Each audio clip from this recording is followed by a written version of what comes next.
Alright, we're gonna go ahead and do our strat section, even though you guys didn't tweet at me. Damn, guys. Alright, we're gonna go ahead and answer the first question here. Greetings from your biggest admirer. I have two questions. When I'm facing min-raise or overbets, are they polarized mostly? Well, that's only one question, but I'll let it pass. Well, min-raises and overbets are very different things, okay? So let's talk about them separately. Min-raises are more polarized the closer you get to the river, okay? So if a pre-flop min-raise doesn't mean shit. A river min-raise does, okay? So it's more polarized the closer you get to the river. Overbets are always polar, okay? So min-raises, more polar as it gets closer to the river. Overbets always polarized because they're risking a lot to win a little, and your middling hands just can never do that. So someone overbets, you can guarantee they're upping a very strong hand or an extremely weak hand, no matter what street. Pre-flop, maybe it's a hand like ace-queen or ace-king or something, and I don't know what you want to call that. I'm calling that a good hand. But overbets are always polarized. Okay. Good question, though. Good question. Who would win in a heads-up cash game between you and Tom Dwan?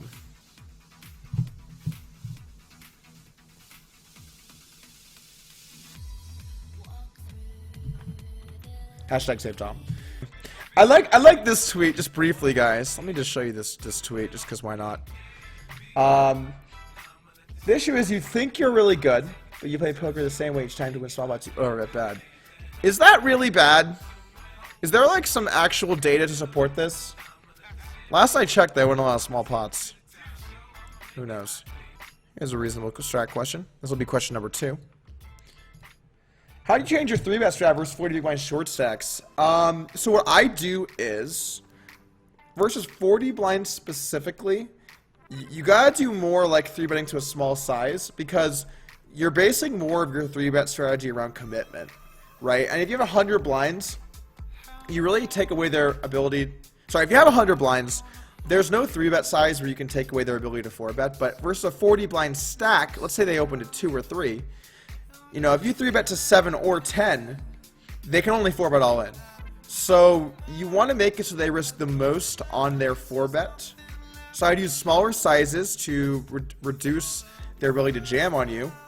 And it also forces them to make a lot of commitments for their stack. As far as what hands go, I think it's kind of obvious. You use a few thinner hands for value. And, you know, still mix in some bluffs. Don't be afraid to put the bluff in on the short stacks. You know, they have a decision to make too. It's just for less money than, you know, our decisions. Would be my response there. Good question. Here's our last question for the day, guys.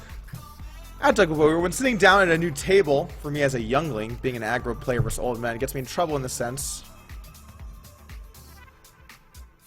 Oh shit, whoops.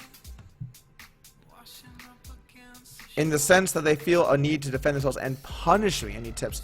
I think you're overthinking it, bro. I think older players, even if they think they might have to stand up to these young kids, you know, like making a move on them, I think way more often than that, they're just like getting angry, but it doesn't change their play. So I would say work that jab. We talked about the jab yesterday, guys. Lots of small pots. Work the jab, you know. Protect the body, work the jab.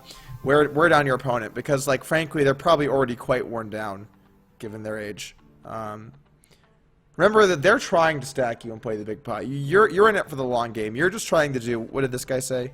You're just trying to overbet to win small pots. That's what your plan is. So just keep that in mind. All right, back over to the action. Good questions, guys. Thanks for getting them in there. Every day, 4 p.m. strat session. 3 p.m. stream start, 4 p.m. strat session. I'm sorry we were late today. Alright, I'll tell you guys the leather-ass story again because you seem like good peeps. I'll let you in on what happened.